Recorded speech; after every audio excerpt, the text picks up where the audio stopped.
Hello, everyone, and welcome to another conversational adventure in the Don't Get Me Started podcast. I'm your host, Christopher Smith. Among other, I'm a PGA Master Professional in teaching and coaching, speed golf world record holder, as some of you know, and he who does not suffer fools gladly. In fact, I don't suffer them at all, which is why I'm so excited to have a longtime friend, mentor, and resource in many ways, Dr. Mark Guadagnoli, with me today. Mark, I'm gonna read what's on it because this is all we do now. We just identify with our Instagram profiles. You are a professor of neuroscience, an elite performance coach, teacher, author. You've been affiliated with UNLV for a long time, and most importantly, you are an ambassador of the intelligent struggle, which I love. It sounds like it's something right out of Idiocracy, one of my favorite movies. So for those of the viewers and guests that do not know of you or about you, could you share a little bit more about, I don't know, your background, how it's related to golf, some of the golf-specific activities or pieces that you've been involved with, please? Yeah, Christopher. So thank you, by the way, for us finally being together and talking. We text a lot and we talk a lot, but and I love the fact that it's "Don't Get Me Started" because I think we're going to get started here. We are. And several interesting topics. Yeah, I mean, I think the probably related to golf. I did stumbled into golf like before we got on. You said you stumbled into podcasts and Yeah. yeah, I mean, I just stumbled into it. I actually started working with the UNLV golf team now 20 something years ago before I played golf, Mm. and as a mental training consultant, which can mean so many different things, as you Yeah. know, but I absolutely love the game. Love it. And on so many different levels as well. So, I've had the good fortune to work with lots of elite, very elite level Yeah. athletes, world number one, NCAA champions, et cetera, professionals as well. And then also with corporate executives and, of anything from a startup to a multi-billion-dollar company. But the one that's really interesting and over the last, probably 10 years has kind of changed my view of things is working with medical professionals and specifically trauma surgeons Oh, wow. because of two things. One, when they screw up, people die. And so it changes the dynamics quite a bit. Mm. And two, all of them wish that they were better golfers. So if you'd like, we can get to a story about a golfer and a surgeon that walk into a bar, which turns out to Please. be a true story. But anyway, so my background is sort of this windy road through academia. I started out as an athlete. Begrudgingly went to college so I could continue to play sports, and then eventually fell in love with academics and found out that was actually a way that I could help people, Mm. and that's been my passion, to be able to help people be their best, whatever that means to the individual. Yeah. Love it. All right, you teed it up, so hit it. Tell me the trauma surgeon and the golfer. I got to tell you, this is one of my favorite stories. It's a true story. So, the trauma surgeon's a guy named John Filed. So John is a now retired trauma surgeon, a really good guy. He has just a list of incredible statistics associated with his name. There's a John Filed Day in Las Vegas. John was Wow. the point person, unfortunately, during the October 1st shootings in Las Vegas. He was the one who kind of ran the show at the hospital with, 500 plus people coming in for medical care after the shooting. He also happened to be the person um, who pronounced Tupac Shakur dead, so he knows Oh, wow. Tupac's final words. Whole host of things. Anyway, I was out with him one night. We're just going to grab a beer and chat, and another friend, Phil Rowe, who was a super good guy. He was a golfer at Stanford, golfer on the European tour. I mean, like, just has this great golf pedigree Yeah. as well. On a team with Paul Casey and Luke Donald, and I mean, so pretty Yeah. good company, right? John was telling this story because Phil was fascinated by the world of trauma surgery, and he said, and John had just told this story about this sort horrific case, and so Phil said, "Man, when you walk into operating theater and you have somebody laying on the table, they may be bleeding, they may be screaming, whatever, and their life is in your hands. Yeah. Like, are you nervous about that? Like, what happens?" And John said, and without any arrogance at all, he said, "No, because in that moment, I know I'm the best chance they have to live." Love it. And I heard that and I thought, holy crap, what if we thought that over a 4-foot putt? I mean, it just reframed everything for me. Yeah. And yeah, I mean, it's perspective's amazing, right? Mm.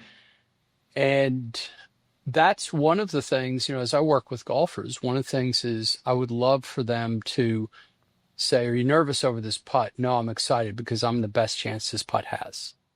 I love that. So how do we, as coaches and teachers and guides, obviously there's a lot of, from what John said, there's a lot of skill, there's a lot of confidence, there's a lot of competence there.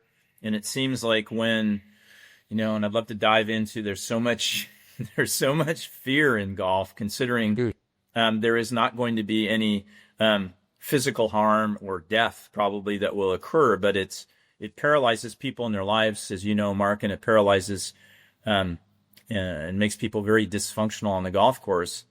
So how do we build our players to be the Johns, on the golf course, where they sincerely are telling themselves, "I am the best person for this job"? It's really an interesting question, right? That's the $1 million question. How do we do it? And as I'm looking at your background, the thing that comes to mind is the answer is brick by brick, right? You can't. There's no magic formula that you just sprinkle pixie dust on them and all of a sudden they feel like that. You have to earn it. But I will say that one of the things I think a lot of times in formulas and systems, and then within that system, how are we most efficient moving forward? Yeah. And so one of the things that I think is incredibly helpful in golf, in improving golf performance and life, but more importantly in golf, is this idea of a performance formula. Ability minus interference equals performance. Can you say that again, please? Yep. Ability minus interference equals performance. Thank you. For those of us who are maths challenge, I might even be able to get that equation. Well, so here's the thing. On a practice round day, guy goes out, shoots a 65. Yep. On the tournament day, he shoots a 75. What happened? Well, it's not because ability changed. Right. It's because the interference changed. And the mistake that I think people make in this is, I just need to decrease my interference, as if it's a mental thing. But the truth is, if you have more interference, and interference could be thinking about your score. It could be worrying about, a particular shot. Can I carry this? Am I going to blade this? Whatever thoughts go, in the demons. Anything that's not you being locked into the shot that you have right now is interference, even things that are happening off the course. And so the idea behind this is that if you can decrease interference, then you can get out of your way, basically, and your performance is better. Okay, so there's so many different ways. Like, this is one of the things that unlocks, especially for decent or are better golfers, Yeah. this unlocks their ability or their potential, right? But there are so many things that you can do about this. But the thing that people a lot of times don't understand is when I have interference, there is the way my brain works, there's a potential fear, right? And because of potential danger. Yep. And when I have that, I go into fight or flight. And when I have that, I have predictable responses. My breath becomes more shallow. Mm. My muscle tone increases. Importantly for golfers, my grip pressure increases. Yep. And I think about this like you can't paint a beautiful picture if you have a death grip on the paintbrush, right? Probably not. And it's the same thing in golf. And so, one of the things in the moment, you have to be able to unwind all of that Okay. and take those natural responses that you Yep. have and unwind those. I always think about this, these responses that we have, they're human nature. But you have to understand human nature is designed for protection. It is not designed for greatness. Interesting. And so if you want greatness, you have to rise above human nature. Gotcha. And you know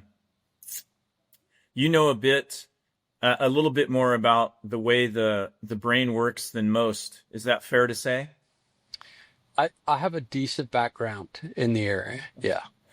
Because we hear a lot we hear a lot online and upon our blue lit screens, all the supposed experts, and it's often a disservice. I guess everybody's an expert now because they have access to a certain amount of information.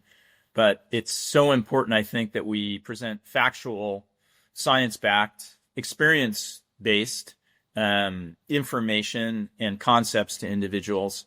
So I think that's interesting. So it's predictable what's going to happen. We're basically designed to survive and live, not necessarily succeed or excel. So if you can predict what's probably going to happen when there's interference, then we ought to be able to have certain modalities to address that interference. I'm guessing that ignoring the interference or not being aware of the interference are probably not good ways to go about it. Yeah, I'll tell you really an interesting study that seems to have nothing to do with this, but actually does. There's two decks of cards, and the person's job is to turn over cards from one deck, and if they get a high card like a 10 or greater, Yeah. they receive money, and if they get a 9 or less, they have to pay money. Okay, really simple task, and they're hooked up to all these monitors: galvanic skin response, pupil dilation, Wow. heart rate monitor, all these things that show arousal, right? And they only do that in changes Vegas, in right? arousal. Oh, it's only a Vegas study. That's right. They do this every day, 24/7 in Vegas, but they don't have them hooked up to the monitors. And so it turns out that one of these decks Yeah. is about 10% greater of high cards, and the other one's about 10% fewer high So cards. it's stacked. Right? It's a stacked Yeah. deal. Correct. It's Vegas, right? And so one of the things that happens is people will turn over cards just randomly, Yeah. trying to figure out, look for patterns, whatever. Well, you'll start to see the heart rate increase, the pupils dilate, these kinds of things at some point. And when they start to reach for a particular deck that has fewer high cards, Yep. right? There's danger on that deck. Mm. And so then the researcher will stop and say, have you come up with a strategy, anything going on, and so forth? And they're like, no, I'm just kind of trying to figure this out. They go through several more cards that they turn over, and then all of a sudden they'll say, I think this one may have fewer high Interesting. cards. And so the body, it's not really the body, but the body reflects the danger before the brain has picked it up. Interesting. And it works in that order, Mark? Is it is the subconscious chiming in there that would lead the show to then the body and then the brain? 100%. One of the things that's fascinating to me about this is that our subconscious, our what is below our consciousness, which is largely our prefrontal cortex, Yep. right? This very sophisticated system that we have Yep. also happens to be slow. And so it's great at Mm. figuring out simple things. It's not great at figuring out complex, nuanced things. Interesting. Yep. And so we need our supercomputer, which is largely our reptilian brain, our limbic system, Yep. that's best suited for quickly figuring out these potential threats. Interesting. And when you think about it, well, why wouldn't the most sophisticated part, the prefrontal cortex, be the one that figures out these things? Because it's a new part. It's called the neo or new cortex Yeah. of the brain. It's the primitive part that protects us. Interesting. Right? It's the primitive part that's been there forever. Yeah. And so its job is basically largely to do whatever it needs to do to protect us. And so it's going to start firing way before the more cognitive or conscious part of our brain starts firing. So the reason that this is important for golf is because even if you try to ignore that there are potential dangers or things that you're anxious about, Yeah. your body is still reacting to it. Yep.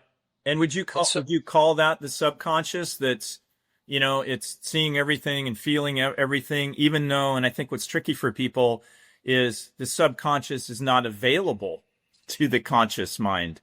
It's not like it's not there. It's just, it's inaccessible. Yeah, I think so.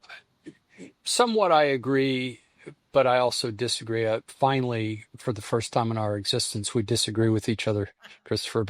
And here's why I say a lot of people put conscious and subconscious in categories. Yeah. It's really more of a spectrum. Okay. Right? I'm fully aware of what's going on versus I'm fully unaware of what's going on. Okay. Well, there's a whole bunch of gray between those two. Interesting. And so it's really about modulating that. Where are we in that scale of gray?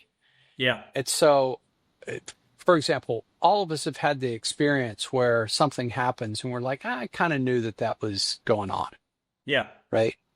But we weren't fully aware of that. And so I think that for people, we're pattern recognition machines. Yeah. And it is what you're referring to as the subconscious. It's way better at picking up patterns than the conscious. When we're towards that end of the spectrum, that part of the gray. And so, but there are some things that are pretty obvious, that you can pick up. You don't need to be nuanced in the way that you're thinking. But the interesting thing about it is everything about our brain, everything about our central nervous system that can be a negative can also be a positive if we use it correctly. Interesting. I'll give you an example of this. Yeah. I hear this all the time from golfers. How can I stop thinking about negative things? Right? And the answer is you can't. If I tell you, hey, Christopher, I want you to not think about an elephant, and not just any elephant, a white elephant, like this huge white elephant with pink toenails. Some people don't even know elephants have toenails, but they do, sort of like, shaped like this. So whatever you do right now, the only thing I don't want you to do is think about a white elephant with pink toenails, right? Yeah. So the thing is, you can't not think about something. Gotcha. But what you can do is replace something, right? You can all of a sudden start thinking about a beautiful gray wolf. Yeah. And so it's not that I'm not thinking about like I played golf one time with a buddy of mine, a good friend, and it was his home course. And literally every single tee shot, he would tell me where not to hit it. I'm like, dude, I don't want to know where not to hit it. I want to know where to hit it, right? But this is the thing. I mean, this is exactly the thing. We can use this, what seems like a limitation in our central nervous system, to our advantage. Gotcha. Plus, and to some extent, what you just said, it makes people feel better. You give them permission to, okay, these negative thoughts are coming in. It's okay. Now you get to choose what instead you would like to focus on. Bruce Devlin, who is a phenomenal player, still rocking and rolling at age 92, he played a lot of practice rounds with Mr. Hogan back in the day, and they were playing, I forget where it was, somewhere, and there was almost no trees on the golf course. And they came to a hole where there was like one tree somewhere. And Bruce asked Mr. Hogan, does that tree come into play? And Hogan said, no, you hit to the left of it. Right? So it goes back to putting your attention, this is easy to say and hard to do sometimes, on what is it that you want. And if the don'ts start coming in and the thoughts that are not functional, then you can address them. I think a lot of people just try to ignore them. They try to, I use the crazy uncle that lives in the basement example, they just try to pretend like it's not there, and they'll just ignore things and they'll go away. And I think we all know that's not the case. You have to address them. You have to be aware of them, right? And then have a strategy, like you just said. Can you replace the white elephant with the pink toenails, or the don't hit it here and don't hit it there with, well, what do you want? I mean, sometimes I'll use the analogy, when you get in your car, you just start driving around focusing on the things that you don't want to run into, right? Don't run into the street light. Don't run into the guy on the sidewalk. Don't. No, you're focusing on where you want to go. What do you want? Now, you might have a detour or something might jump out in front of you, but it's all kind of what you want. So I'll tell you, I agree with you 100% here. There's a couple things that come to mind. One of them is this idea of us trying to ignore the problem and think that it's going to go away in life and in golf. It just doesn't work, right? But the other thing, which is really interesting, is attention is a teachable skill. Right, what you pay attention to is a teachable skill. I'll tell you a few different things about this because I think this happens to be fascinating. Several years ago, I did this this NASCAR training, right, where you go out to a NASCAR course track, and they teach you how to drive. And one of the very first things that they tell you, because ultimately you're in the car by yourself driving, they said one of the first things is when you feel like you're out of control and you're aimed towards the wall. What most people do naturally is they look at the wall and try and steer away from it.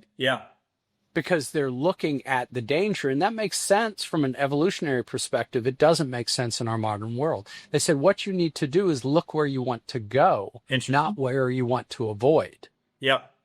And your body will just take over. I love that. And by the way, for all the viewers that think they know how to drive, and until you go to a driving school, you don't know how to drive. Most people know how to drive. You don't know how to breathe, and you don't know how to run. This coming from a longtime runner that can barely run from the couch to the refrigerator now. So I love that, and it's a fascinating. Again, so that's an immediate shift in focus and attention. Yeah, 100%. And again, to the point we talked about earlier, there are neural mechanisms that underlie this, right? There are specific areas, like there's an area called the reticular activating system, the RAS. And mostly its job is to kind of look out for things that you tell it to look out for. Interesting. And so here's one of the things that's really important. You see what you look for. And so if you're looking for danger, you will see danger. If you're looking for good, you're going to see good. And so you can train yourself to do that. Wow. Most of us have trained ourselves the other direction, but you can train yourself to see good. And in golf, it's conceptually as simple as after every single shot, putt, chip, whatever, I'm going to say something that was good. Right? My setup was good. I really finished well. My process was good. Whatever it happens to be. Right? Gotcha. Love that. And this is very selfish, but I don't care if anybody listens to this or watches this. I've already taken so many notes here that are going to help me with my students and with my life.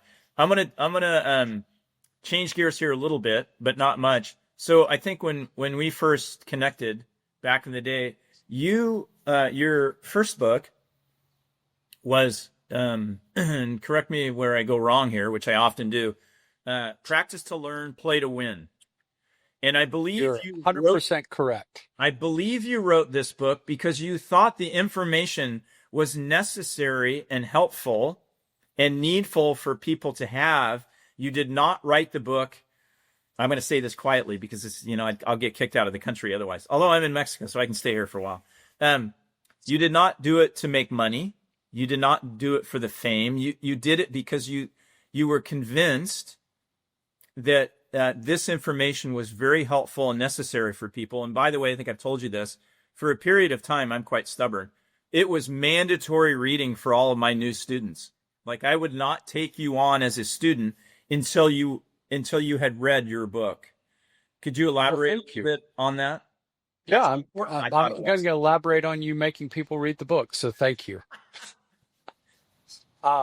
Yeah, no, you're 100% correct. I wrote it. It actually started as a whole series of notes that I was sharing with golfers that I was working with, and it seemed to help them. And so I thought, well, let me just add this. And then one of the big things about it was this idea of the challenge point framework, and how once you start thinking about golf and life and everything through that lens, it kind of cleans things up and makes things simple. As you know, because working on a new book right now with a co-author, Chris Bertram, super great guy, and you've read the draft of it. Thank you for doing that. It's really focused largely on challenge point and how we can use that to better everything in our lives, but most importantly, of course, golf. But yeah, very much like, frankly, I never even thought about writing a book. And so until, it's one of those things you don't think about it till you do. And then that's what you think about. Yeah. And so, but yeah, look, there are so many ways that people can get better in any place, but you have to do it brick by brick. And and from my perspective, you have to do it within a system, or it's just a crapshoot. I love that. And this, unfortunately, is not my New York penthouse apartment here in the background. It's something that caught my eye today. You've mentioned the word system a couple times, and then I want to get back to the practice thing. But the NCAA's just finished a couple weeks ago, basketball tournament. And arguably the most successful coach in the history, maybe of sport, but certainly of college basketball, was the great John Wooden, who I did not have a chance to meet. My good friend Jim McClain actually went and spent time with him. 10 championships in 12 years. Pretty good. And he had a system. It was his pyramid of success, which I think is very different, and we still have so many of these right now, to what would be considered a method or a model. So there's still a lot of method model teachers, specifically with golf swing. And by the way, like Mark just mentioned, everyone, it's not all about technique. You can try to refine that technique as much as you want. Most of us need to, but that's not the entire performance puzzle. But John Wooden had a system. Greg Popovich had a system at San Antonio who just stepped down. And these are basically, you need people to buy into that system, okay, the bricks, and you will have success. I use a lot of your phrasing, commit to the process and you'll like the results. I got that directly from you. I attribute it to you all the time. Most people, first of all, there isn't a process or a system that you have put out there. And then the non-committal, you mentioned pixie dust earlier. That's what golf instruction has become. That's one of, don't get me started in all like crappy, quick fixes and let's do this and the tips. I just did a post on, Jackie Burke Jr. about Mr. Burke used to always say, tips are for Churchill Downs, right? This is like 60 years of wisdom coming at you to tell you to aim a little bit more to the left or whatever it may be. So I think that's important. The system, the bricks, committing to a process. And then I think it's up for us as the teachers and coaches to be able to put something in front of someone and say, hey, here's a roadmap. I also think we need to do a better job of assessing, like if you went and watched, I'm going to go play golf later today at a great course down the road, and I'm fired up. But if you went and watched me play golf and I wanted your feedback and input afterwards to play better, there would be a lot of pieces there other than just, well, you were whatever at the top of the backswing that could help me play better. And so back to, I'm getting long-winded here, which I promise not to do. Back to the practice piece. Most people, you know this, I'm fascinated when I go to watch people practice. I like to go to public ranges and just see what's going on and then understand why people struggle. Do not practice very well, very smart, very functionally, to get the most out of it. You and I have a shared friend and mentor, Dr. Bob Christina. Mm-hmm. And Bob would always tell me, if your practice is not going to last / endure and transfer to the golf course, why in the world would you practice at all? Because nobody really gives a shit about how good you hit it on the range. You might. Right. And then that brings up a whole other point. These, those of us that, hey, we do great in these driving range sessions and practice rounds. And then as soon as the gun goes off, okay, where it matters and it counts, everything changes. So anything you have to add or disagree with there? Not to disagree with, but to add, we go back to this performance formula: ability minus interference equals performance. The thing about it is, if you create practice purposefully, then you actually are working on ability and interference at the same time. And so I'll tell you a couple of rules that we have for the guys at UNLV. They don't always follow them, but these are the rules for the guys. Number one, you hit no more than 3 balls in a row. With any club?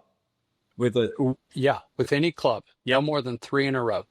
And the reason is, and so you'd take 3 balls, you'd hit one, hit one, hit one. Think about what you just did, what tendencies you see. And so there's a scarcity around that. Even though you have a huge bucket next to you, there's a scarcity around that. And because of that, it creates value for each of those shots. Yeah. You hit 3 because it's enough to see tendencies, but not so many that you're just rotely hitting golf balls. Right? Yep. And it gives the brain a little bit of time to process the information, which we know needs to happen, or you basically don't learn. Okay. Correct. So that's rule number 1. Rule number 2, watch the ball until it hits the ground, or if it's like in case of a driver, you can't see it anymore, right? Yeah. Not for me, but for those guys. They hit the ball, and sometimes they literally cannot see it hit the ground. Yeah. You can always see my driver hit the ground. Well, your eyesight starts to deteriorate as you get older, and then even flying at 200, 220 like me, you won't be able to see it. Well, so yeah, that's a great excuse. Thank you for that one, Christopher. But the reason that you do that is, first of all, there's a lot of information on the tail end of the ball flight. But the other thing is, again, it provides some time for your brain to process, and it keeps your tempo good. Okay? Those two things, if you just change your practice for that, it's a dramatic improvement. Because, to your point, people are usually very bad practicers. Yeah. And the reason is because what they see in the moment is what they think is learning, but it's not. There's a thing called the practice learning paradox. Yes. And what it says is that essentially sometimes you can practice ugly and actually be learning. Correct. And and we'll get into this a little bit more if you'd like with Challenge Point. But anyway, those two things become really important as far as practice is concerned. Almost every single golfer that I work with, one of the first things we do is look at their practice. You do assessments based on the physicality of how they do things and their mobility and all of these types of things. For me, it's how are you going about this? Yeah. How are you thinking about your practice? What are you doing? Are you optimizing for that? Yep. Because you can't get to the places that you want to go if you haven't optimized for your practice. And again, the practices that we're talking about work on both ability and interference at the same time. I love that. So for all the teachers, coaches, even the wannabes out there and guides, instructors, take that to heart. So that's literally a practice assessment. Like if you said to me, hey, Christopher, go hit some balls or whatever, and you watched me, you'd probably have some pretty strong suggestions there's two right there. Like people will always want action points. What can I do right now? Do you think, I believe, you mentioned it, like you go to the range and you've got, 8,000 balls, a pile of balls in front of you. It makes me wonder, I'm of this age, has the modern day driving range practice facility to some extent, other than maybe the targets out there, which are great, but these piles of golf balls, have they allowed people to practice less efficiently compared to the days where, hey, you got to go pick up every ball out of your shag bag? So then each ball is pretty important, especially when, if you lose the golf ball, you're going to have to replace it, right? And it seems to me that sometimes these piles of balls that people, I hold the Guinness World Record in speed golf, but I think people out there practicing sometimes are trying to break the Guinness World Record in most number of balls hit in 1 minute. It's amazing to see it. It's just rapid fire, and they won't, by the way, because it's an incredible record. But it's perhaps an example of something modern that may not be quite as good, quite as efficient as back in the good old days when you had a shag bag and you were going to pick everyone up. So you better be pretty focused and be paying attention on where that golf ball is going, because you're going to have to go pick it up. And that, of course, looks more like a round of golf where you really care. Yeah, it's a really interesting question, and the answer is it depends. Right. By and large, yes, the shag bag makes sense, especially for better golfers. But what you need to do to optimize your practice and your learning and decrease your interference and do all these things at the same time, is you need to work at the edge of your abilities. And and for new golfers, when you're trying to learn the game, you do need to hit a lot of golf balls. You still need hit them three in a row, take a break, 3 in a row. Okay. But you need to hit a lot of golf balls. But there comes a point where quality starts to shift over quantity. Yep. Right. And that's, a golfer of your caliber, you never need to hit a lot of golf balls. What you do need is to have real consequence on each shot that you hit, very deliberate, intentional practice. Gotcha. And so in both of those things, interestingly, you take a novice golfer and you take practice is going to look very different. And yet you're both working at the edge of your ability, and that's where you're optimizing. Love it. And so if you look at, one of the early ways that you and I talked with each other is about challenge point.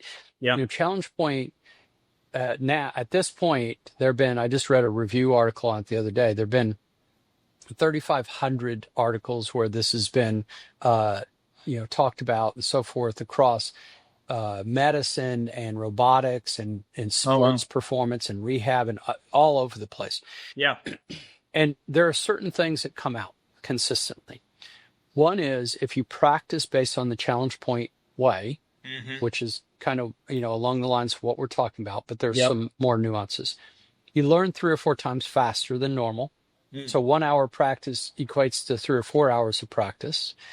It's stress resistant, which means it travels from the practice tee to the course. Love it. And it scales to the individual. So it doesn't matter your abilities. This is the best way to practice for you, no matter who you are. Gotcha. And that combination of things is wicked successful for people who do it. And very few people do it. Interesting. Some don't know, and some don't have the discipline. They may know it, but they don't have the discipline to do it. But if you do that, it is a dramatic change in not only your ability, but it also is decreasing interference. And here's why. Sorry, this happens to be my soapbox, but here's why. Get on it. Because when you practice this way at the edge of your abilities, you're going to fail. You're going to fail maybe 30, even 40% of the time, but you start to understand that that's part of the learning process. 100%.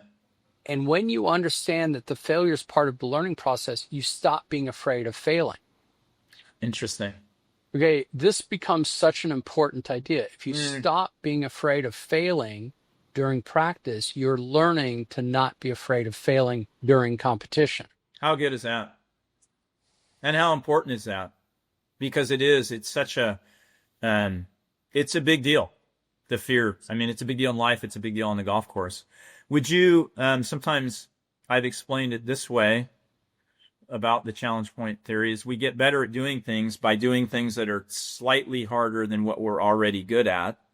Most of us, because it makes us feel good, go out and practice what we're good at, right? And then they wonder why they don't get better. So I think it was Bob Bjork, Dr. Bjork, his term was desired difficulties. Mm-hmm. And people feel like if they go out and practice and fail or struggle, that it's a bad thing.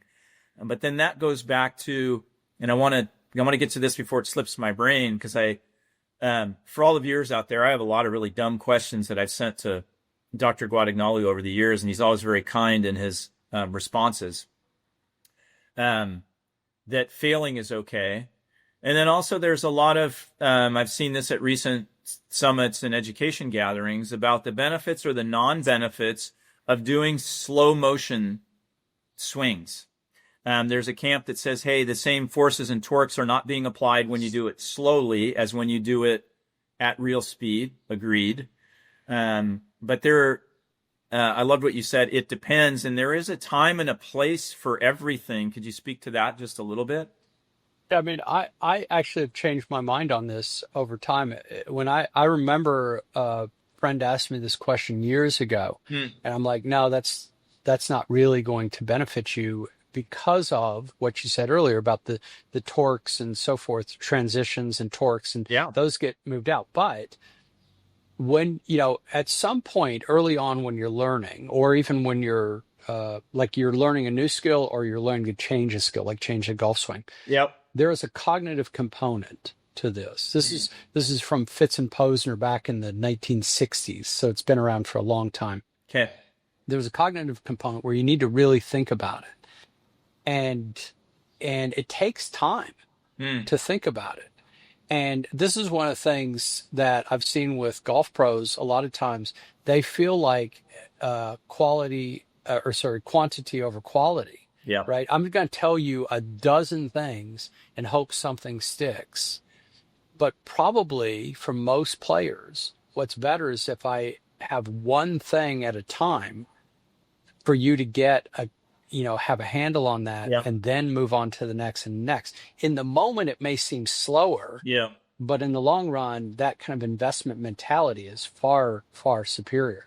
But so slow motion swings, one of the things that it does is it takes out timing and the corrections that you can make during the full length of the swing and all of these other things. Yeah. So you have to think about it. And some of that thought is what we would normally think about as thought is like, okay, get in this position, move like this. But some of it is your central nervous system processing that, my balance is off if I start the swing with my arms. Yeah. I actually need to start, here, right? Oh, and now look what happens with it. And so there's this whole discovery process through slow motion swings that you really can't get if it's a full speed swing, because you can make up ground and make corrections in a full right? So interesting. So I actually now am a big proponent of it for certain things. It depends on what you're trying to learn. And to some extent, it depends on your skill base. Yeah. But it depends on what you're trying to learn. If you're trying to learn a golf swing, it's something that's beneficial. If you're trying to refine a golf swing, probably not. Gotcha. At least not as beneficial. So then again, we need to be aware of and say, hey, this is a learning environment where you're at right now. Let's say on a lesson tee or practice area. Okay, you're not in a performance mode. And it seems like people confuse those two. Are you studying and learning, or are you taking the test? And a lot of times if people go to take the test, then their studying and learning has not been very good, so they fail the test. Back to the quality, Coach Wooden always says, or said back in the day, if you don't have time to do it right, when are you going to have time to do it over? And he was adamant about that in his practices, from what I've heard and read, and they were choreographed to the 3 to 5 minute point. okay, you're going to do this, for this amount of time and this amount of time, and obviously way ahead of his time. And I think people could take that to heart. So much what I've put into my Train to Trust program, which is basically optimizing practice to improve performance, I've taken from you and others. And I have what are tenets, I call them there, 12 of them. There could be way more, but none of them are specifically technique oriented. They're all geared to getting you to a point where you can play better out on the golf course. So the name of this podcast is Don't Get Me Started. And there's a lot of things that get me started. Usually there are things I don't approve of, especially in modern day. It's part of why I started doing this podcast. There's a lot of bullshit out there. There's a lot of people throwing a lot of things out there that have no expertise, no experience, but they have a lot of visibility. The digital creators that have never spent even 1 hour on a lesson tee. I'm curious, Mark, and maybe it's a passion or maybe it's an issue. If I were to ask you, don't get you started on something, what might you mentioned your soapbox earlier, but are there some things that you're passionate about getting out? And I know that's part of why you're doing what you're doing as well. Getting out to people or issues that you have. I like people to make their issues their assets. If something pisses you off, then flip it around and give something that helps people.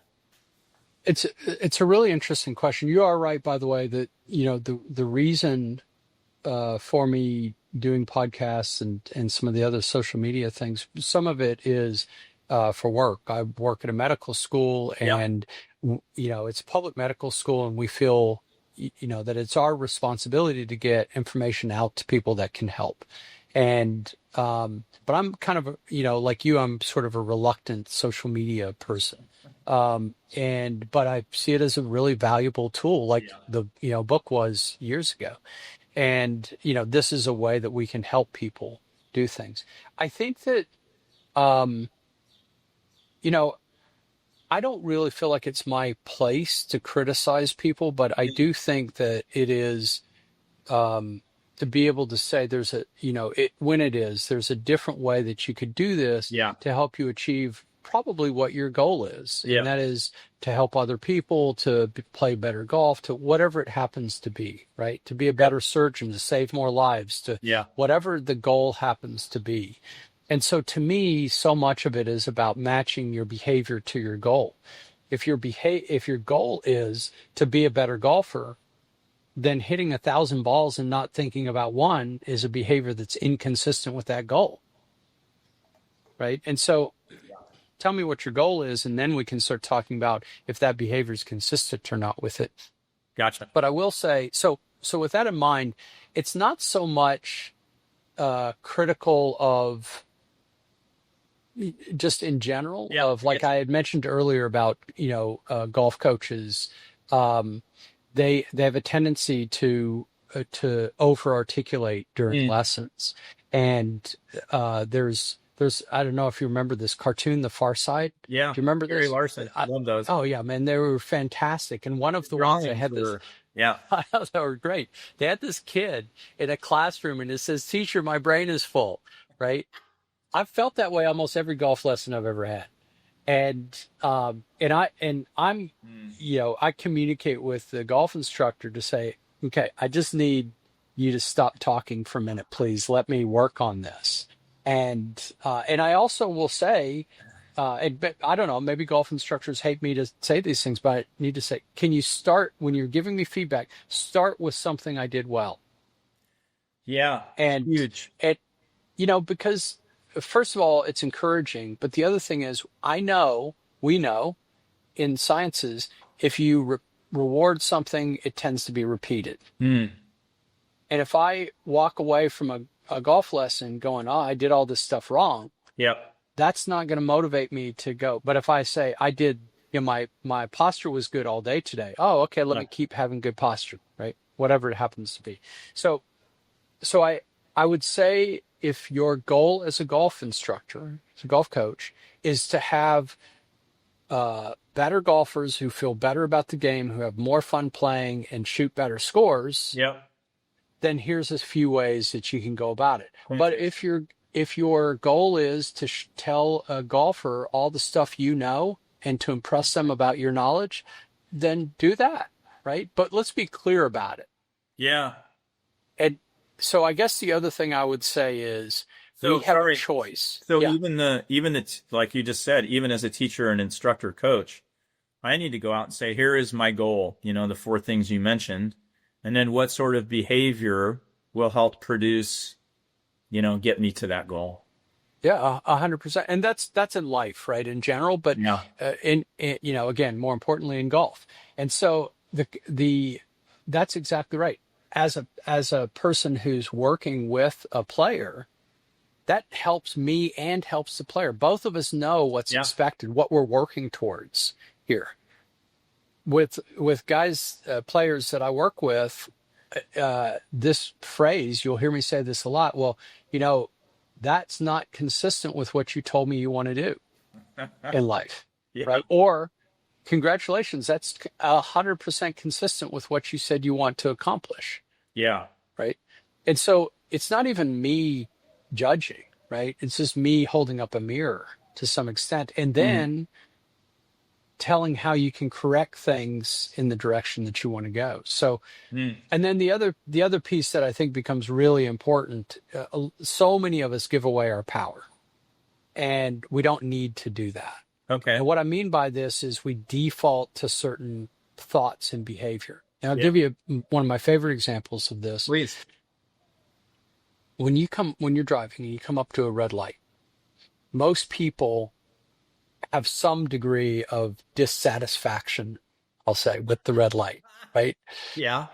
They're pissed off. They're like, why is this happening to me? Whatever it happens to be, right? Yeah. But you could just as well as saying, how cool is this? I have a few seconds to think about things I'm grateful for. It's just like you look at that 4-foot putt and you have a choice of saying, oh my God, I hope I don't miss it. Or how cool is this? I get to make a 4-foot putt. Yeah. The putt doesn't give a shit about you, right? It's you that makes the decision. And this is what I mean. We give away our power a lot of times, and we just default into human nature. Interesting. Why not rise above that? But think about how that changes your life. Unbelievable. And then back to this, because a lot of people poo-poo it, but I grew up in Eugene, Oregon in the 60s and 70s with a bunch of hippies.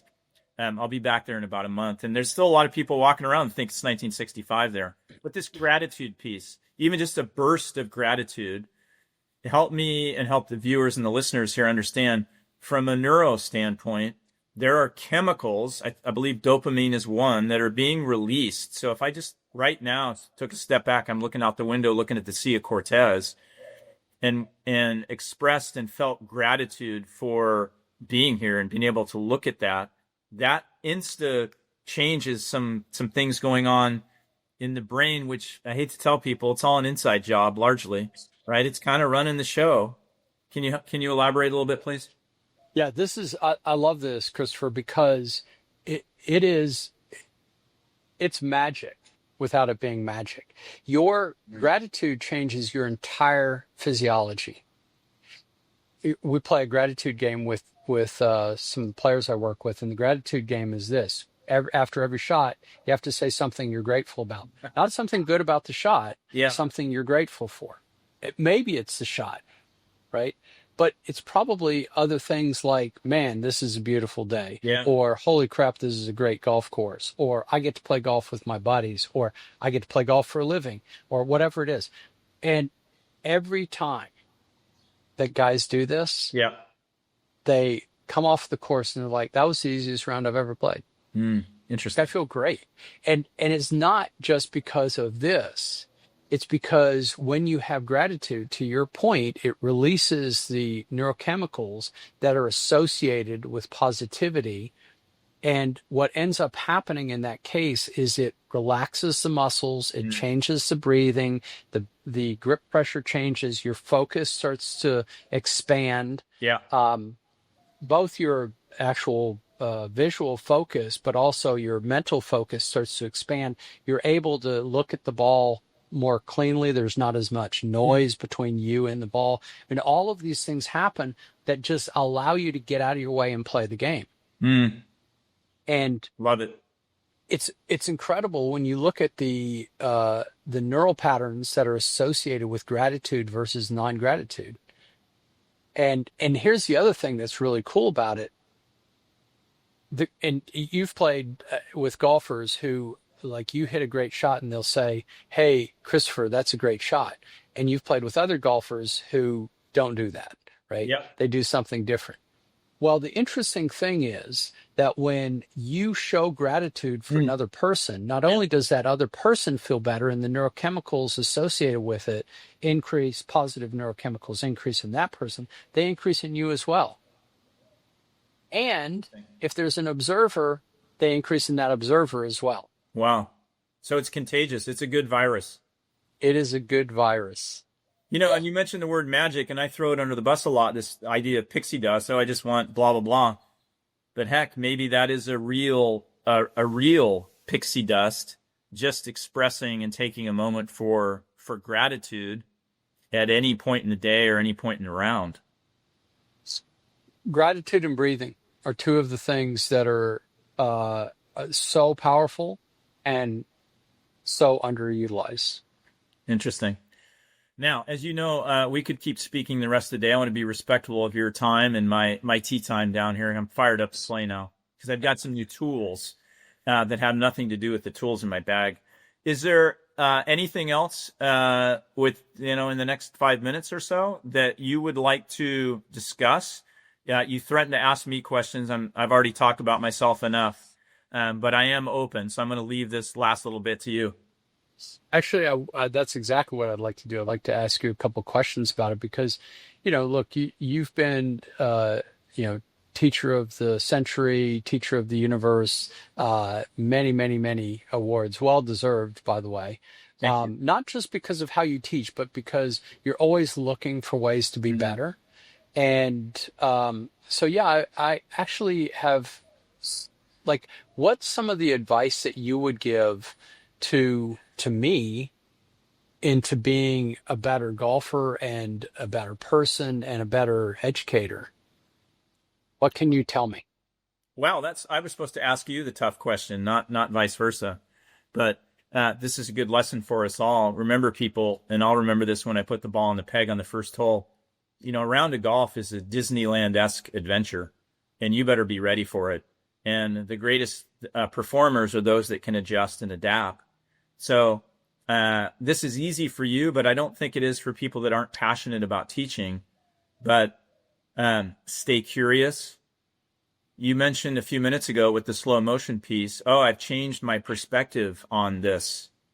I think we need to continue to learn, to grow, to understand and say, hey, and then the other thing is, what's maybe worse than failing is admitting we were wrong. You know what? I was wrong about this. There are some other ways to do it. And then as far as playing, and I see this so much because back to the method model thing, which I think is an easy way for people to teach. I just spent April, I was at Augusta for 3 days, and I went to Mexico City for a day to watch the LIV event. Some of the best players in history there. And I'm always flabbergasted. People say, well, what do they do? And it's back to it depends. They do a lot of different things. It's unbelievable how different they are, yet it's so convenient for us to put everybody in this little bucket of how to grip it, how to stand, how to swing. So for you, and we were going to do this last year, and I promised to do it soon, I think for you as a golfer, and you already know this, but it's easy to get sidetracked because there's a lot of temptations out there, especially on this thing, right? There's temptations everywhere. Commit to a way for you to swing best and play best, and you will back at you, and you'll like the results. But, and this happens to me sometimes, we get distracted, we get disoriented. I'm going to try this, I'm going to try that. And then I know you do this with your players, but hey, when you played your best golf, think about the best tournament you had or the best round you had. What was going on? What was the ball flight? How was your behavior? How was your energy? And so I think it's so easy to get, more so in this day and age, often because of the phone, we get distracted. Okay, we decommit from the process and what works best for us. So to go back to one of my favorite Jackie Burke-isms is Mr. Burke used to tell people if they're putting, the best way to putt is the way you putt best. Well, people don't like that. And you know this, and you're learning it and going through it. The best way for you to swing a golf club, the best way for you to live, okay, and play the games of golf and life are the way that work best for you, not for others. And then as a guide and a teacher, I have to be open to what might work for Mark, might be very different than everybody else, and then nurture those pieces of you so you can get to your goals. So Yeah, that's fantastic. That's fantastic. Thank you, Christopher. And thanks for having me on oh my gosh. the show as well. I think you should get started, by the way. Okay, so we have gotten started. We're about ready to finish. Mark, thanks so much. I look forward to seeing you live. It's been too long. I want to come to Vegas and use some of those loaded decks. You can use me as a guinea pig. And then love to. just to throw this out of interest, maybe we can explore some plant medicine issues or states of being in that loaded deck. That could be something entirely different. Maybe things would change if our default mode, which is I'm teeing us up for our next conversation. By the way, I give you all the credit for that. It's not an interview, it's a conversation. We need more dialogue in the world, not more one-way streets. But thank you for being with me, and I'll look forward to seeing you live soon and maybe on this BAT channel again soon. Yeah, that would be great. Thank you, Christopher. Appreciate it. Thanks.